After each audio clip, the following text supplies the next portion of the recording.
Folks, this one is a continuation from the first episode he did. You guys, by popular demand, Pace Moby's back in the building. What's up, brother? What's going down? Are we going to make some money together or what? We already have. We have? I love it. Haven't we? I don't know. Let's break it down. Break it down. So I came back a second time because I felt like that last episode, we didn't hit it hard enough and tell people to send us deals. No. But we got a deal out of it. Yeah. Randomly. Randomly, right? So about, I don't know, was it 3 months ago, you get an email from a gentleman named Chuck. DM. Oh, he DM'd you. So Chuck reaches out to you and goes, hey man, I saw this episode with you and Pace talking about creative finance, and I've got this commercial building that I want to sell to you for $0 down. And you send me an email and you go, yo, jump on this. So I jump on it and I'm like, okay, all right, this looks like a good deal.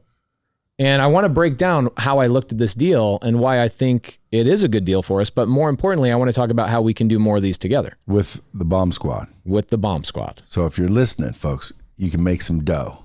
Pay attention. This may not be a long episode, but it's going to be a good one. It'll be a short one. So there's 3 ways to make money in real estate. Hold on. Let me set this up. So if you guys haven't heard the first episode of Pace, make sure you go back and listen to it. But Pace Moby has a wildly successful TV show now out on A&E with his partner, Jamil Damji. And there are the Triple Digit Flippers. What's the actual show called? Triple Digit Flip.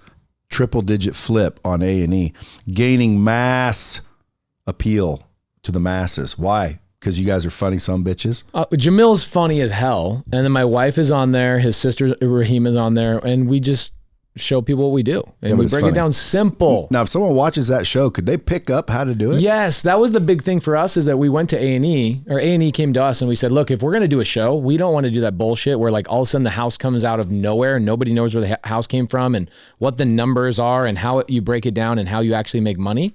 And so in our show, we actually show where the houses come from.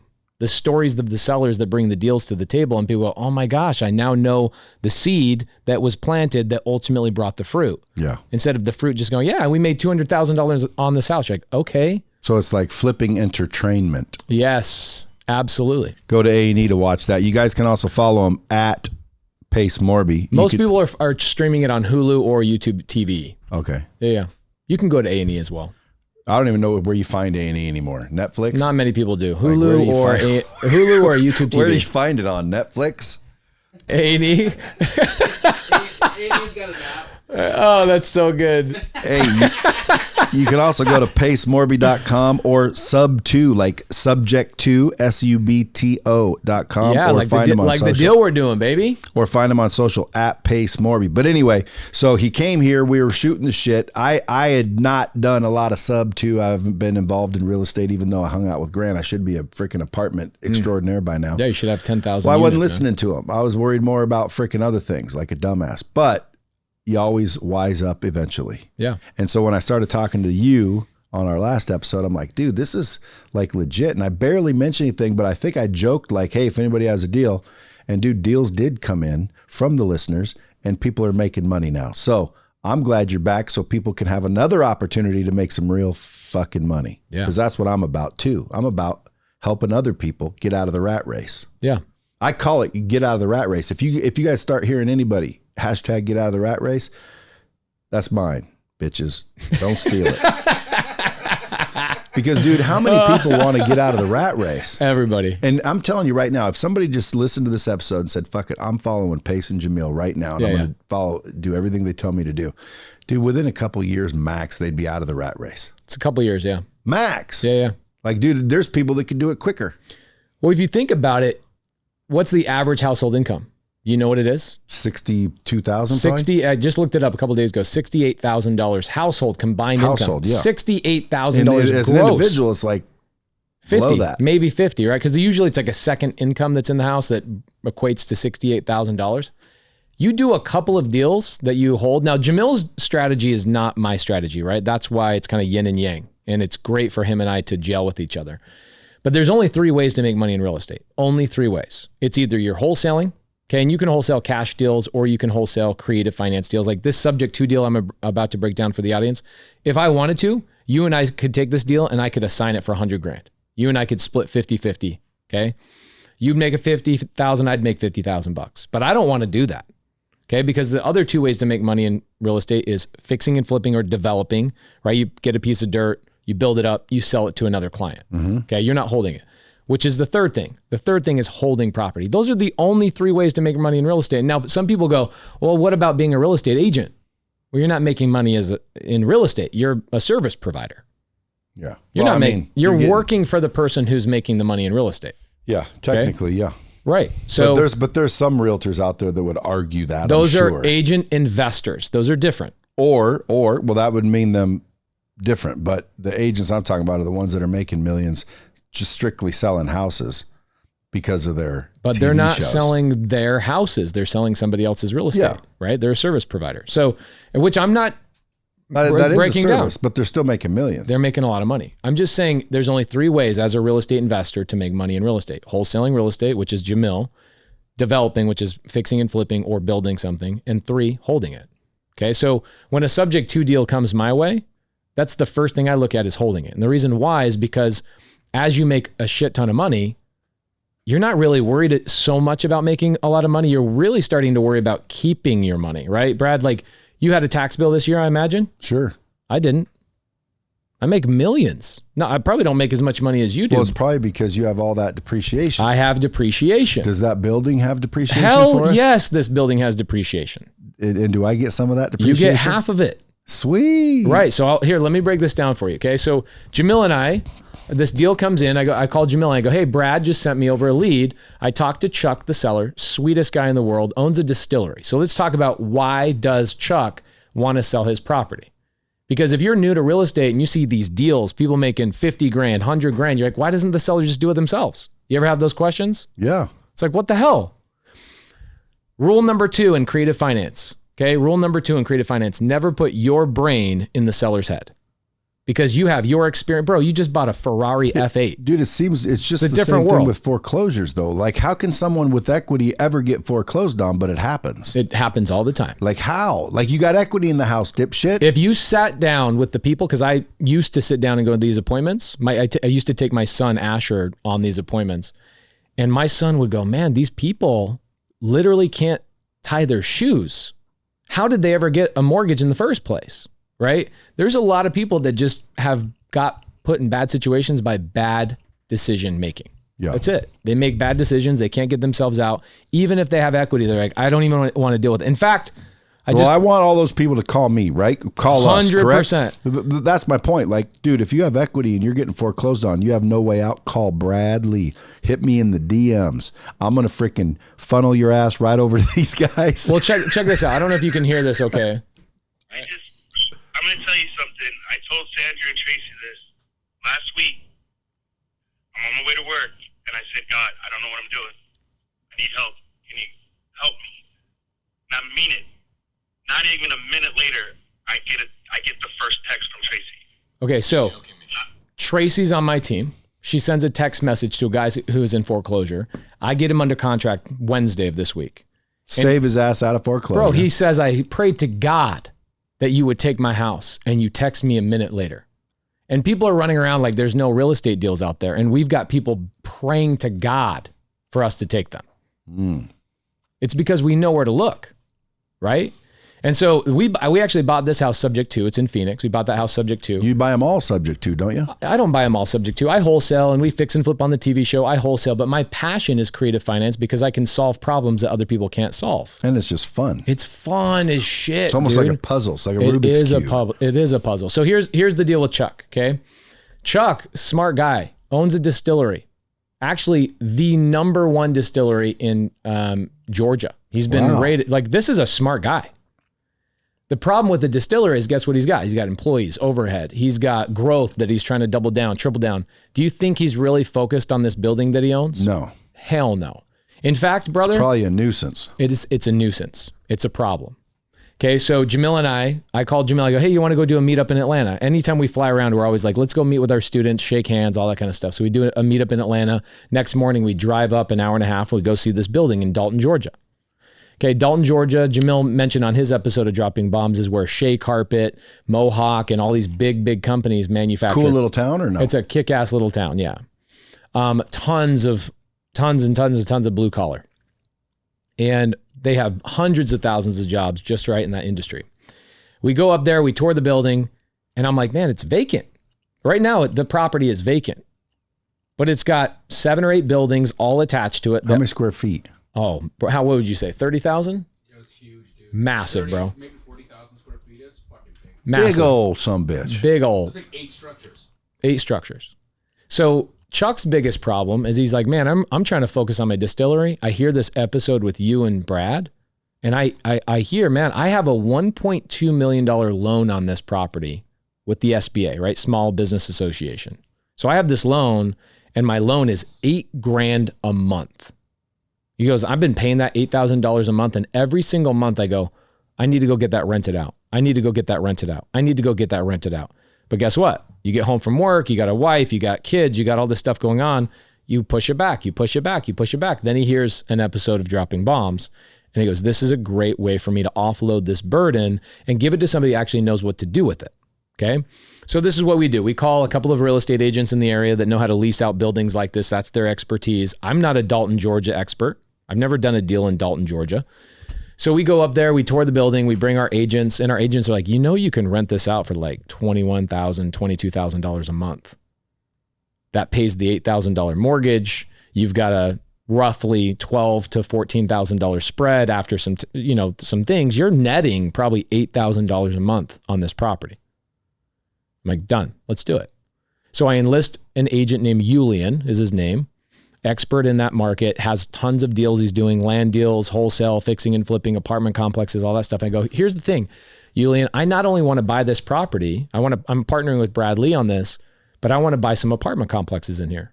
And you can be our representative. Now we've got cash flow coming in this town. Let's buy some apartment complexes. As long as I can either A, utilize the cash flow from this one deal, or B, we can find some more like seller finance deals. So we go through the property, and we then go and tour Chuck's distillery. And I see why he's so damn like, I'm over this building, because he's got like fairs and all sorts of other alcoholic. I don't drink, so I don't know shit about distill. You got glitter vodka, bro. Yeah, this guy's like, he's growing. He's blowing up. And he's like, I have no time for this building. So this building, bro, here's what this building means to somebody like you and me. Okay, a couple of things. Number one, probably to you, $4,000 a month. To me, $4,000 a month in net cash flow. Okay, so one person in this audience, bro, we don't have to come up with any money to take this property over. An agent's going to go and rent it all out for us. They're boots on the ground, so they're local. And now, what if they can't? Me and you pay that payment? Yeah, I'm worried about it. Here's how I'm structuring that deal, because I want to do a ton of deals with you. Whatever the expenses are for, let's say we have a couple of months of vacancy, I will pay for that. And then what will happen is when we sell the property, let's say in 10 years, 15 years or whatever, I'll recoup. Plus interest? No. Damn, deal. Done. Because check this out, bro. Yeah, like there's the small print. Let's pull out your calculator. Daily compounding. Let's pull out your calculator. I want to teach your audience how to calculate depreciation on a building like this. Right. Very simple. Okay. So it's a larger building. So we wouldn't just do a depreciation. We would do what's called a cost segregation. You guys can go and Google that. Cost segregation is where you hire an engineer for about $1,500. They go to the whole building and they do a whole calculation that they turn into the IRS, and they go, hey, this property, Pace and Brad Lee deserve about 50% of the value to be depreciated in its first year. So let's say that it's a $1.3 million building is what it is. Divide that in half. 1.3. 650. Okay. So that means that you get $325 of that, and I get $325 of that. What does that mean? That means that you can go make $325,000 this year in whatever the hell else you're doing. Affiliates or a sales thing, or you sell a car, or you flip another house. You can go make $325,000 tax-free. Which ultimately means, based on your tax rate. So for you, it probably saved you a good $150,000 to $175,000 in actual tax burden this year. Yeah. That one building. That's nuts. That one building gave you $150,000 you won't have to give to the IRS. And same thing with me. I'll get another $150,000 I don't have to pay to the IRS either.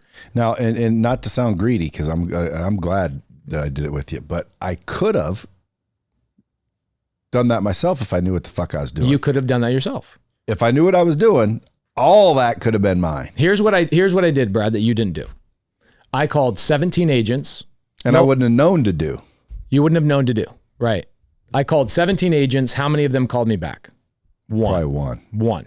And Yeah, you know isn't what's that funny crazy? is, Isn't that bro, it's crazy? bonkers to me. And then when they say I can't find listings, it's like, you guys are all And running realtors Google can't ads. make money. Most They're of them. running Google ads to get phone calls, but they don't pick up their damn phone. One person picked up their phone, Julian. So I get on the phone with Julian. I go, hey, represent me. Go to the property. So before I got it under contract, I had Julian go inspect the property, and he goes, oh yeah, no, I actually know Chuck. I know the town. I know the guys. I know everybody. I know people that will rent this building. And I'm like, why doesn't Chuck just do it? He goes, bro, I've told Chuck. He knows Chuck. And he says, I've told Chuck, but Chuck is so busy with his distillery, he doesn't have the time. I go, great. Well, how do I hire you? He goes, just tell me. We'll sign a little agreement. I go find the tenants. You pay me the first month of the tenant's bill, and that's how I get paid my fee. Beauty. So you and I are into the deal, no money out of pocket. We don't have to pay the agent any money out of pocket. And we just took over a $1.3 million building in Dalton, Georgia that will cash flow both you and I $4,000 a month for as long as we want to hold the property. Let alone equity. Equity. Let alone $150,000 each in depreciation off your taxes. This Once, year, right? Yeah, You don't get to do that every year. because he'll accelerate it. we'll accelerate it. So normally in a depreciation schedule, the IRS gives you whatever the purchase price is. They will give you that purchase price divided by 27.5. And you can just take 1 year at a time. But what we're going to do is we're going to take half of all of those years in its first year through a cost segregation. I won't go. Is that an option? Yeah, that's an option. How come everyone doesn't take it? They don't know about it? Well, you don't typically do it on single family homes. You do it on like commercial buildings or apartment complexes. Well, I just bought another building in Salem, Oregon.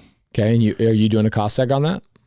I don't know anything to do with it. You need to call. You need to talk to your CPA and say, are we doing a cost seg on this property? Okay. It'll immediately save you a couple $100,000 on your taxes. Because the tough thing is, do you have a problem making money?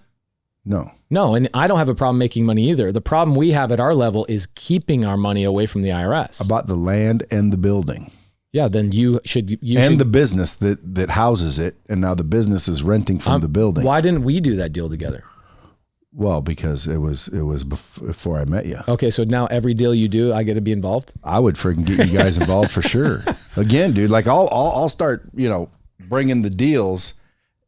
I need someone to sift through them. A lot of people here are going to say, dude, I got a deal. They will. And this is what I wanted. They're going to reach out to you direct, but that's okay. For those that are loyal to the old B-Meister, just hit me up and let me funnel you How do they hit you up? I'm messing with How do they hit you up? No, I need them to hit you up.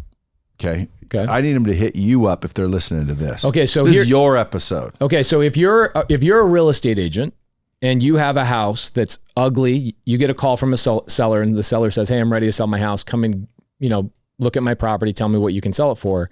And you walk into that property and like Jamil said on his episode, he said, if it's gross enough that you want to throw your shoes off or out after you walk out, that's a Jamil house. Reach out to Jamil. Or like if it stinks like cat pee. Oh, all day long.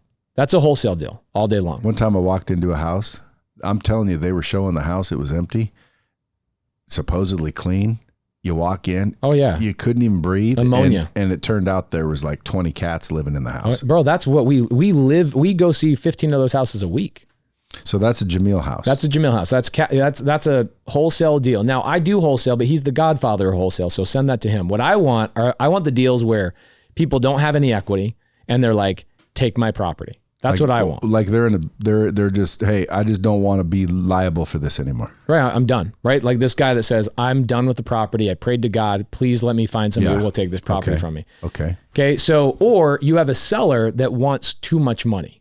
That's a seller finance deal. So the property I live in, it's an 11,000 square foot home. I bought it for $3 million. The seller's like, I don't want to go with an agent, but I want full retail. I go, great, seller finance the deal to me. He goes, done. Right. We worked out a negotiation. I don't need to go into and belabor that point. But if you have a seller, let's say you're a wholesaler out there, Jamil's strategies, working with real estate agents and going out there and doing the thing. And the seller says, yeah, I know Zillow says my house is worth 250, but I want 300 for it. Guys, I'm a buyer for that. I'm a buyer because in my world, the value of a property is not what Zillow tells me it is. The value is what I can do with that property in terms of cash flow. Okay. So I've got a property in Texas right now, just got it under contract, laying in my bed at the Aria the other night. 11 o'clock comes through my DMs. Wholesaler says, hey, I've got a house. Seller wants 200 grand for it.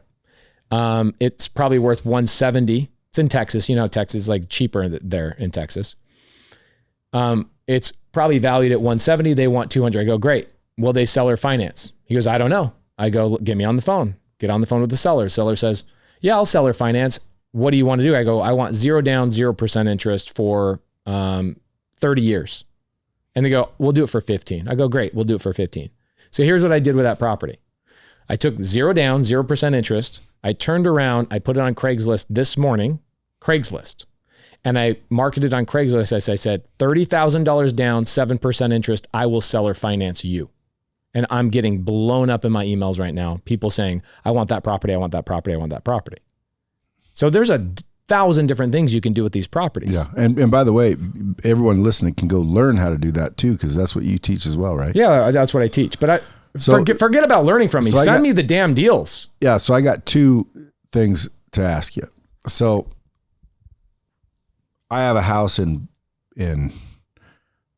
Lapine, Oregon. Okay.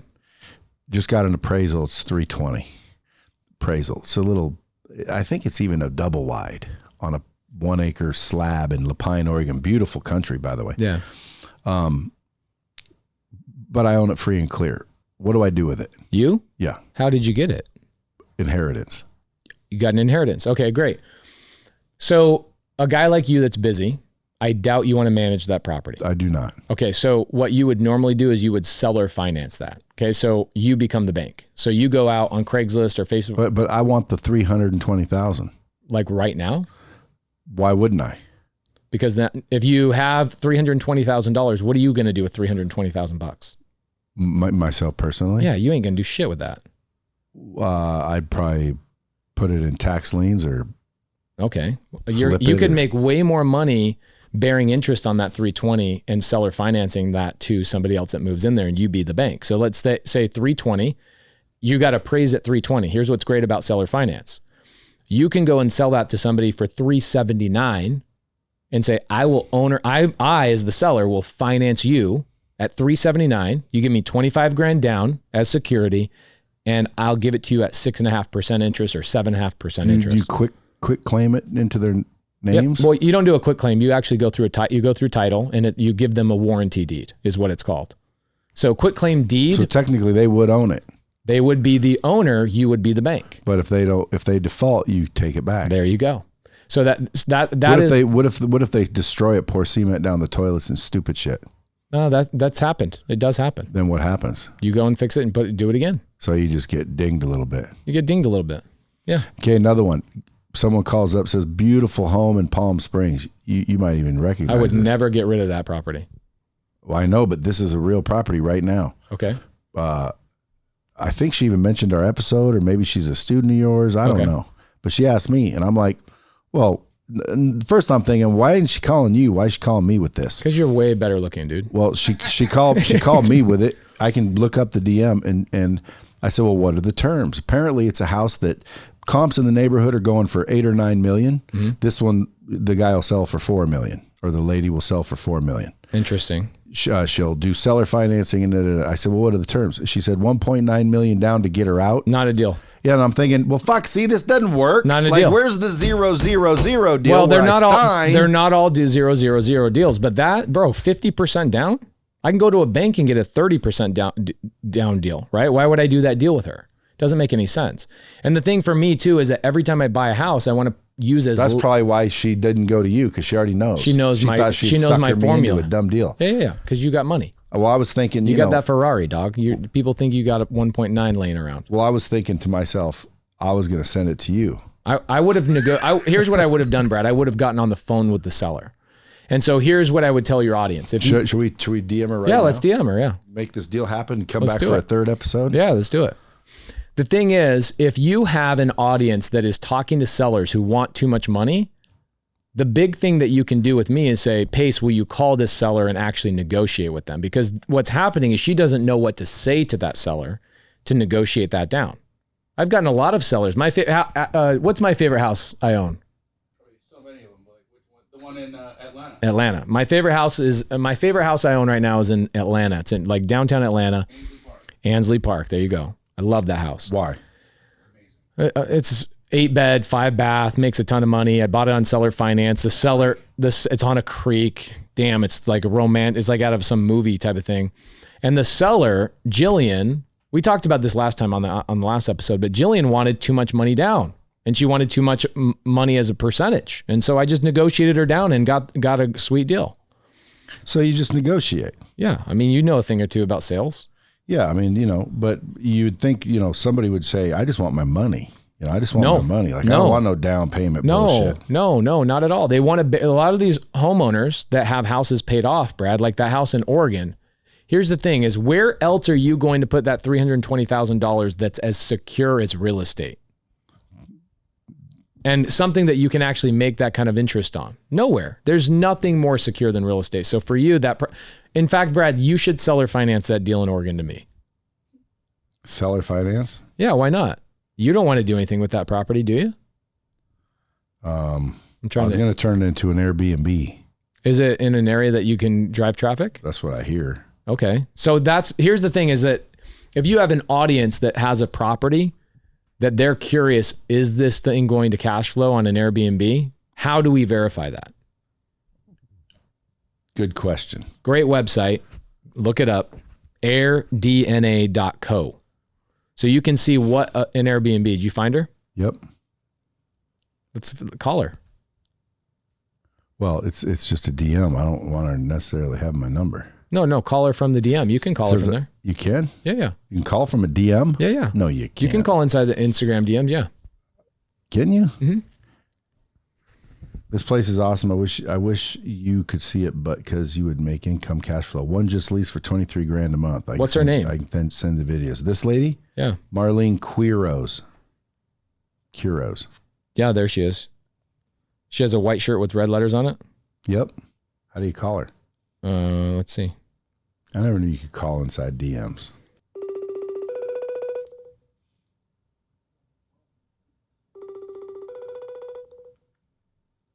Let's see if she answers. Pace Moby calling you. Answer your phone.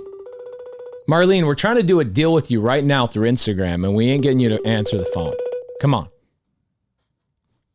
But that's the thing, Brad. Here's what I would do Want to see if she'll answer mine? Yeah, do it.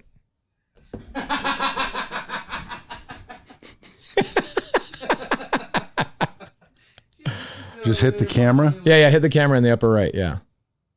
Oh my gosh. She gosh. must be busy. She just sent me right to voicemail. It's because I was calling her. She said no answer. It's going right. What? Oh, shit. It ain't even calling. Here, I'll DM her.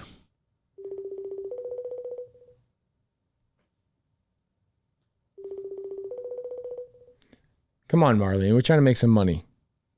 Trying to make you some money, Marlene. Look, here's the house in Corona Del Mar. Oh, that's way better than Palm Beach or what? Palm Springs. Look, is that it? She said it's a mansion. Bro. I said, well, I'll take a look at it. Yeah, but not for $1.9 million down. Do you know what you could do for $1.9 million? No. You could go buy a 200 unit apartment complex on seller finance for that. I mean, there's so many things you can do. So here's what I would do. Anybody in the audience that has a seller that's open to seller finance, I don't care what the asking price is. I care about the terms, right? The other thing is if somebody's in foreclosure and they have no equity. So in order for a wholesaler to make money, what has to exist, Jamil? There's got to be potential. There has to be equity, right? You can't just take a deal that's worth 300 and buy it as a wholesaler for equity or an opportunity to force equity. Meaning adding on or doing a fix and flip, adding potential, something like that. Yeah. If that doesn't exist, you get a lot of sellers. So in Phoenix, just Phoenix alone, Vegas is similar. Every day, 32 people get foreclosed on every day in Phoenix. They just let their house go to foreclosure. So if anybody's listening that's about to go into foreclosure. Or if you're a wholesaler and you're calling foreclosures, the reason why a wholesaler or an agent can't help those people and they ultimately go into foreclosure is because the sellers, the homeowners, don't have any equity. So the wholesaler's like, I can't do anything here. There's no meat left on the bone. So they don't even get the house under contract. The agent's like, I can't do anything for you. You have no equity. How are you going to pay my commission? So they're letting these families go into foreclosure. With subject to, you can stop the foreclosure. You can buy these houses, take over the mortgage. Bring me every one of those deals. Email Brad. I don't care what country, I don't care what city you live in. I don't care what the deal is. Bring it to Brad and I will do the deals. Come on, people. Bring the deals. Bring them quickly. Jamil, how can, what, you want cash deals in the full country, right? All over, all across the United States. So Brad, this is the challenge. What I would do is I would challenge the audience. I would even say, have your audience, whether they're wholesalers or agents, they do a deal with us, have them come back on another episode in 6 months and sit on this couch with us and talk about the real estate deals that we've done together. Done. I want to own a portfolio with you. So there's a couple of things that we could do. We could take deals from the show, people that need help, and we'll work those deals for them. Bro, I flew to Dalton, Georgia to get a deal done. Yeah, I was going to say, you guys are not afraid to work. Hell no, bro. Damn show. We're not afraid. We'll get on the phone with your seller. We'll talk to you. We'll do the work. We'll jump on a plane, go see the property. Whatever it is that you guys have, we'd love to look at the properties. We'd love to look at the situations and buy some deals. Dude, yours is J Damji? J Damji on Instagram. Why can I not? There you are. Dudes, people listening to this should be thinking to themselves, holy shit, because even if you don't know anybody, how many doors can you knock on, get information and data for us and deals for us? Foreclosures only. Here's what I would do is I would go focus on people that are in foreclosure. Don't just go knock on random doors. If you're going to knock doors, go knock on people that are in foreclosure. And that's it. Isn't there a list you can get for foreclosed properties? Mm-hmm. People going into foreclosure. Where do you get those lists? There's a couple of places. You could go to preforeclosuresdaily.com. They release new foreclosures every single day. You can go to batchleads.io. You can get a discount if you use Jamil or a code PACE. And they have foreclosures. They sell you guys, I don't know, probably $15 a month. You can have all the foreclosures in your town. That's it. $15. Then you just got to get out there and do the work. Just got to get out there and do the work. It's like a no-brainer. It is a no-brainer. Now, you got people sitting here, I guarantee you, skeptical. There's always skeptical dickheads listening. Mm-hmm. They're all, they'll leave comments, well, yeah. What do you say to the skeptics? What I would say is look in the comments of the people that are making money, that follow us, our loyal community. Yeah, you guys got some freaking fan base. We have a savage group of community. Yeah, they're freaking rabid for you. They are, because they make a lot of money. That's how I first got you on the podcast. Is my people requesting? Yeah, everybody just kept saying, dude, you got to get Pace Moby on here. You got to get Pace Moby on here. And I'm like, who the fuck is Pace Moby? Right. And then I looked and I started listening to your people. And I'm like, dude, you got so that's the thing is, if you're a shit talker in the comments, I appreciate you, because keep making comments, because it helps the algorithm. Keep doing that shit. I love it. Talk all the shit. What's this about? Subject to. I thought it was just like fucking see ya. Yeah, that's basically what it is. Deuces to all the haters. So if you're a troll and you're talking shit, what I would do is go look at the other comments of people who are not talking shit and become friends with them and go, are these guys real? Are they really doing deals? And are you really making money learning their strategies? That's all you have to do. Yeah, because there's a lot of them. There's a lot of them. Thousands and thousands. And again, I think there's going to be a lot more. I don't even think we really promoted it last episode. We did not promote it at all. And that's the main reason I wanted to come back here today, is say, let's do more deals. Let's build a portfolio. Literally, bro, your brand is so damn powerful. Why do you say that? What, brand? What do you mean? Why do you think that? Because, bro, we just bought a $1.3 million building with no money down. That's why I say that. Oh, I see what you're saying. Your brand's powerful. So if there's any other people out there that love OBL or dropping bombs that have $1.3 million buildings that don't know what to do with it, they should reach out to me as well. All day long. And dude's happy as a clam in the ocean. Bro, he brought you a bottle of whiskey he wants to hand to you. When's he coming? He's in Vegas right now. He's going to be, I think you're stopping by Clever. And that's what they told me, but Sperber told me, Sperber's like, yo, I think Brad's going to stop by. Well, I just did the polite, sure, yeah, I might run through, but why? Chuck the seller. Chuck, why would I go over there? Chuck, the seller, would love to get a photo. I'm not saying you have to go, but Well, he's if like, Chuck the seller's there, I might roll through. if you roll through, send me a text. I'll have you take a photo with Chuck. He's got a bottle of whiskey he made custom for you. When's it over? Tomorrow. Tomorrow, like night? Tomorrow night. Yeah. Okay, I'll roll through tomorrow. I'll come through real quick. I'll get you a photo with Chuck, and it'll be the first of many, many deals we'll do off this podcast. Deal. All right. Are you guys going back now? We're going to go back. Yeah, we've got Robert Kiyosaki's over there and a bunch of other people are over there. So we're going to go hang out. Or are you guys all back in the green room being bigwigs? Nope. I go out in the hallway. I took probably 600 photos this morning. I love doing it. I love meeting every single person, giving thousands and thousands of hugs to everybody. Like these are our people. Dang. Yeah. That's good shit. They sent me, the team sent me a text. Hey, where are you? It's like 7:00 in the morning. Should I go over there right now with you guys? You can. Chuck, What hotel is it at? MGM. It would, bro, before you go home, here's the thing is like, you're already going to go home, right? Why not swing by the MGM for 30 minutes and then go home? Then you don't have to dick around with it later tonight or tomorrow. Like you're done. Just walk in, say hello. Box checked. All right, I might do that. It's a smart move. Well, I will if I'm requested by old Pace Moby and Bro, Jamil please come over, please. Indeed. Yeah. So the people listening, dude, if they don't have anything, how do they find things? Because we'll pay them even if they found it. Right. So describe what they're looking for.